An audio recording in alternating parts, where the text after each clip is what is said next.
थाने पे इसलिए आई, मुझे चोरी नहीं करना, चोरी छोड़ना चाहती हूँ। मैंने मतलब कितनी जगह पे जाके चोरी की? मैंने यूपी हुआ, एमपी हुआ, पंजाब हुआ, हरियाणा हुआ, दिल्ली हुई, महाराष्ट्र हुई, इतनी जगह पे की है मैंने चोरी। अच्छा, कितने सालों से चोरी कर रही मैं हो? 8 साल की थी तब से कर रही हूँ। एक कहावत बड़ी मशहूर है कि चोर चोरी से जाए पर हेरा फेरी से ना जाए। लेकिन यदि चोर चोरी करना ही छोड़ दे, हेरा फेरी करना छोड़ दे, तो आप क्या कहेंगे? दरअसल मध्य प्रदेश के राजगढ़ में पुलिस के पास एक महिला पहुंची और उसने बताया कि वो 5 राज्यों में 100 से ज़्यादा चोरियां कर चुकी है, लेकिन अब वो चोरी करना छोड़ती है और जुर्म कबूल करना चाहती है।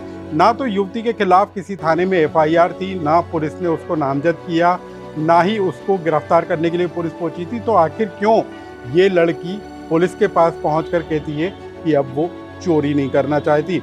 आखिर ये क्या है पूरी कहानी? इस कहानी को विस्तार से जान लीजिए। नमस्कार, मैं हूं अनुराग श्रीवास्तव और आप देख रहे हैं लोकमत हिंदी। मध्य प्रदेश का राजगढ़ जो चोरी के ट्रेनिंग के लिए मशहूर है, देश भर में जाना जाता है कि राजगढ़ के कड़िया, गुलखेड़ी जैसे गाँव में बच्चों को ट्रेनिंग दी जाती है कि चोरी कैसे की जाए, आदतन अपराधी कैसे बना जाए। और उसके बाद गांव के सांसी समुदाय के ये लोग जो है पूरे देश भर में चोरियों को अंजाम देते हैं। इसी समुदाय से जुड़ी एक लड़की पुलिस के पास पहुंचती है और वो पुलिस को बताती है कि वो 5 बड़े राज्यों में, देश के 5 बड़े राज्यों में अब तक 100 से ज़्यादा चोरियों की घटनाओं को अंजाम दे चुकी है, लेकिन अब वो चोरी नहीं करना चाहती। अब वो देश भर में नहीं घूमना चाहती, अब वो चोरी की वारदातों को अंजाम नहीं देना चाहती, वो चोरी करना छोड़ना चाहती है। दरअसल जो ये युवती है वो 8 साल की उम्र से चोरी की घटनाओं को अंजाम दे रही है और MP, UP, बिहार, पंजाब, राजस्थान जैसे तमाम बड़े राज्यों में इसने चोरी की घटनाओं को अंजाम दिया। लेकिन अब ये युवती जो है वो पुलिस के पास जाकर कह रही है कि अब उसे चोरी नहीं करना, उसको रोजगार चाहिए, वो अपना पुनर्वास चाहती है, अपना घर बसाना चाहती है। हम आपको उस लड़की का वीडियो सुनाते हैं जो लड़की पुलिस के पास पहुंची और उसके बाद इस युवती को राजगढ़ के वन स्टॉप जो सेंटर होता है वहां पर इसको कस्टडी में रखा गया है। और जो लड़की ने बताया आप उसे सुनकर हैरान हो जाएंगे, जिसे सुनकर राजगढ़ पुलिस भी हैरान हो गई थी। नाम क्या है? रोहिणी। पिताजी का नाम? महेश। जाति कौन सी है? सांसी। उम्र कितना है रोहिणी? 19। निवासी कहाँ की हो? गुलखेड़ी। थाने पर क्यों आई रोहिणी? थाने पे इसलिए आई, मुझे चोरी नहीं करना, चोरी छोड़ना चाहती हूँ। SB सर के और पूरा थाने वालों की मीटिंग हुई थी कड़िया गुलखेड़ी में, तो उन लोगों ने समझाया था कि जो हम पे रोजगार बनेगा हम वो आप लोगों को दिलवाएंगे, आप लोगों के काम छोड़ दो। मैं सबको कहना चाहती हूँ, गांव वालों के जितने भी लोग चोरी चकारी कर रहे हैं कि छोड़ दो, SB सर की बात मान लो, ये काम मत करो। अच्छा, और तो पहले चोरी करती थी रोहिणी? हाँ, मैं चोरी करती थी पहले।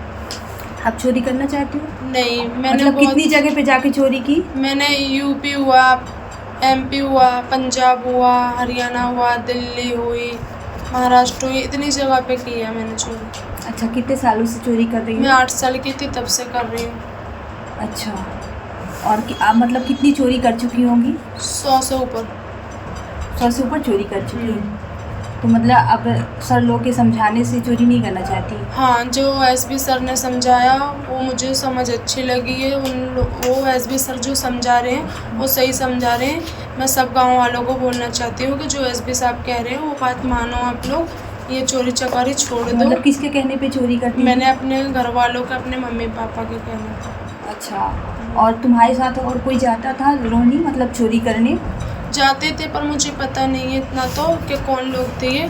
लड़के लोगों के साथ गई हूँ, लेडीज़ों के भी साथ गई हूँ मैं काम करने। ये मेरे घर वाले भेजते थे तो मैं चली जाती थी।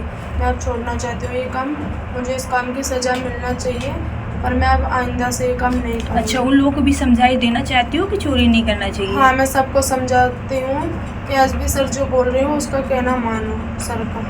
अच्छा, ये अभी दूधी में भी सिलेंडर किया था 25 लोगों को SB सर ने, तो SB सर ने यही बोला था कि जो बनेगा हम वो दिलवाएंगे। क्या रोजगार दिलवाने? रोजगार दिलवाने की बात की थी, तो उन लोगों को भी समझाया और वो लोग SB सर बोल रहे हैं आप लोग भी छोड़ दोगे, मैं आपको भी रोजगार दिलवाऊंगा, जो बनेगा वो करूँगा मैं सबके लिए। ठीक है, और कुछ कहना चाहती हूँ? तो सुना आपने, युवती बता रही है कि वो कैसे बड़े बड़े राज्यों में जाकर अपने समुदाय के लोगों के साथ चोरी की घटनाओं को अंजाम दे चुकी है। अभी तक उसके ऊपर किसी भी तरह का अपराध किसी थाने में पंजीबद्ध नहीं हुआ, ना कभी कोई गिरफ्तारी हुई, और कई सालों से वो चोरी की घटनाओं को अंजाम देती रही। दरअसल इस युवती के चोरी की घटनाओं को अंजाम देने से बचने की जो वजह निकल कर आई है वो राजगढ़ के एसपी हैं। राजगढ़ के एसपी बीते दिनों सासी समुदाय के जो गांव हैं कड़िया गोलखेड़ी और उन इलाकों में पहुंचे थे, और वहां पर एसपी ने लोगों को उदाहरण देते हुए कहा था कि आप लोग चोरी करना छोड़ दें, अपराध की दुनिया से बाहर निकल आएं। दरअसल ये राजगढ़ के वो गांव हैं जहां पर आदतन अपराधी तैयार किए जाते हैं, जहां पर पुलिस भी जाने से डरती है, और इसी बात का असर जो है युवती के ऊपर हुआ। इसका दूसरा कारण भी जान लीजिए। दरअसल युवती एक युवक से शादी करना चाहती है और उसका परिवार युवती के चोरी करने की आदतों को मानने को तैयार नहीं है, उसे अपनाने को तैयार नहीं है, और यही दूसरी बड़ी वजह है जिसके कारण युवती अब चोरी की घटनाओं को अंजाम देने से बचती हुई नजर आ रही है। और उसका कहना है कि अब वो चोरी नहीं करेगी, और वो अपने परिवार के लोगों से भी इस बात की अपील कर रही है कि वो चोरी की घटनाओं, अपराध की घटनाओं को अंजाम देना छोड़ दें। अब हम बता दें कि ये लड़की फिलहाल पुलिस, राजगढ़ पुलिस की कस्टडी में, और उसके परिवार के लोग उस पर दबाव बनाने की कोशिश में हैं, लेकिन फिलहाल जो पुलिस है वो काउंसलिंग करने का काम कर रही है। इस खबर से जुड़ा कोई सुझाव या कमेंट्स हो तो हमें कमेंट्स बॉक्स में लिखकर जरूर बताएं।